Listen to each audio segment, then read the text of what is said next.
على رسوله الكريم أعوذ بالله السميع العليم من الشيطان الرجيم من همزه ونفخه ونفسه بسم الله الرحمن الرحيم فاستبقوا الخيرات قال النبي صلى الله عليه وسلم التوأدة في كل شيء خير إلا في عمل الآخرة رواہ ابو داؤد۔ محترم سامعین کرام، اللہ تعالیٰ کا ارشاد گرامی ہے کہ خیر کے کاموں میں سبقت کرنی ہے، جلدی کرنی ہے، ایک دوسرے سے آگے بڑھنے کی کوشش کرنی ہے۔ تو بعض اوقات انسان کے دل میں شیطان یہ وسوسہ اور خیال ڈالتا ہے کہ العجلۃ من الشیطان، کہ جلدی کرنا تو شیطان کی طرف سے ہے، اس لیے کسی بھی عمل کو بجا لانے میں جلد بازی سے کام نہیں لینا چاہیے۔ تو اس کا حل پیارے پیغمبر صلی اللہ علیہ وسلم نے یہ ارشاد فرمایا ہے، فرمایا کہ التوأدۃ فی کل شیء خیر،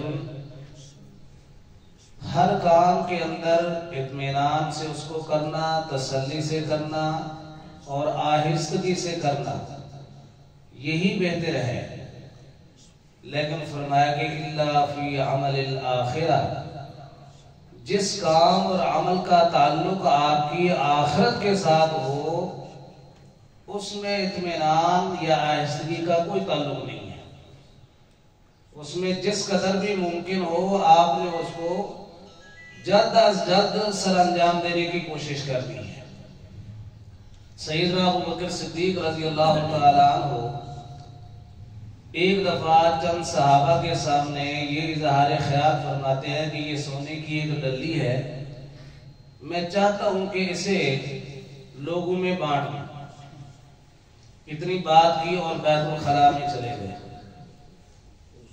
اور بیت الخلاء میں داخل ہوتے ہی فوراً باہر تشریف لے آئے۔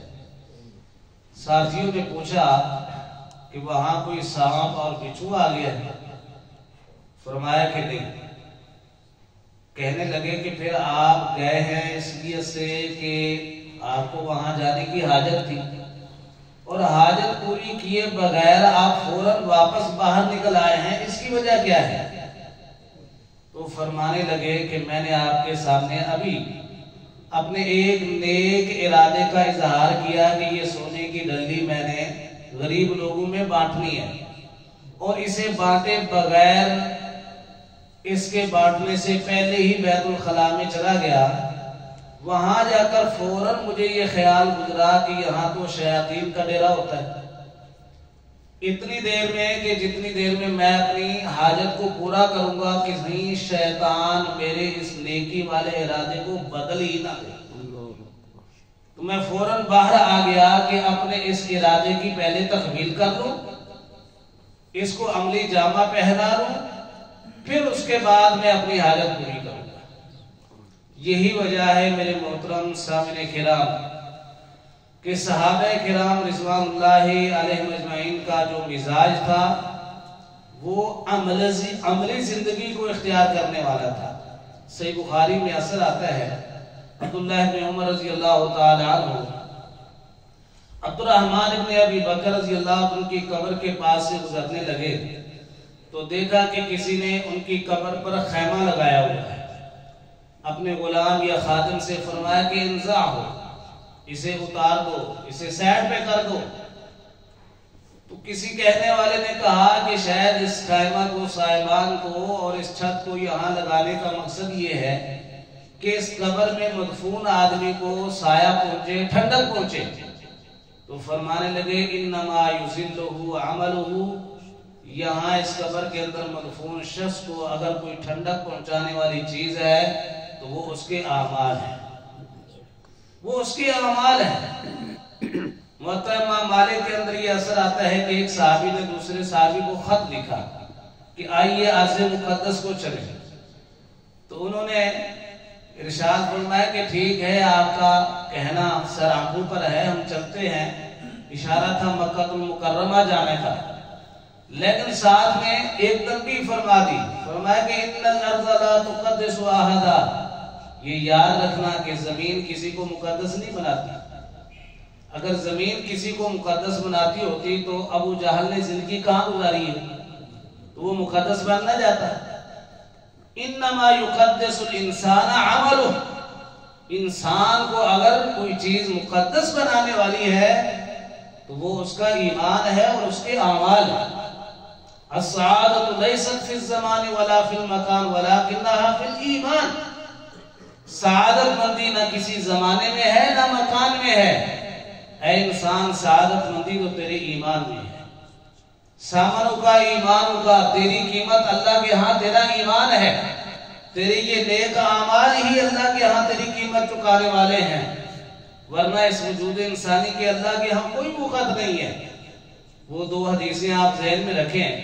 अब्दुल्लाह इब्न मसूद रज़ी अल्लाह तआला की पिंडलियों के बारे में आपने क्या फरमाया था कि रोज़े क़यामत ये अल्लाह के मीज़ान में ओहद पहाड़ से भी ज्यादा वजनी होगी।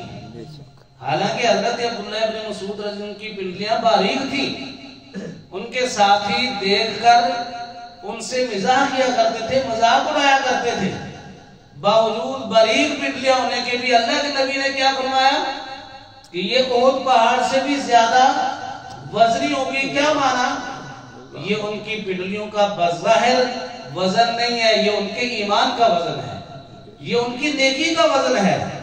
और इसके बरअक्स आप वो हदीस ज़हन में रखें, अल्लाह के नबी ने फरमाया कि काफिर शख्स, बहुत ज्यादा कवीउल जुस्सा, सेहतमंद आदमी अल्लाह के सामने हाजिर होगा, लेकिन अल्लाह के यहाँ वो मच्छर के पर के बराबर भी उसकी हैसियत नहीं होगी, उसका वजन नहीं होगा। हजरत अली रज़ी अल्लाह अन्हु का असर है, सही बुखारी में वो फरमाया करते थे कि लोगों, इस दुनिया में बसने वाले लोगों की दो ही किस्में हैं। कुछ लोग दुनिया के बेटे हैं और कुछ लोग आखिरत के बेटे हैं। फकूनु मिन अबनाइल आखिरा, तुम आखिरत के बेटे बनो।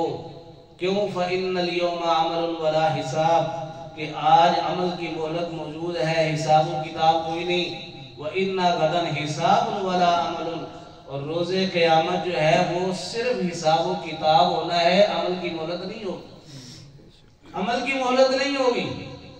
और मतलब मालिक के अंदर ये असर है बड़ा अजीबो गरीब, मैं तो पढ़ के हैरान हो गया।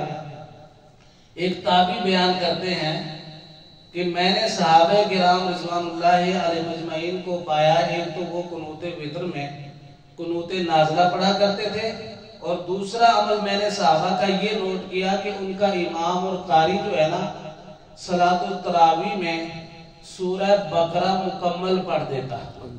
सूरतुल बकरा, हमारी हालत ये होती है कि जैसे ही कारी साहब फर्ज नमाज से सलाम फेरते हैं, कुछ लोग उस वक्त चले जाते हैं, कुछ लोग 4 तरावियां पढ़कर चले जाते हैं, और पूरी 8 रकात तरावी के अंदर एक पारा पढ़ा जाता है।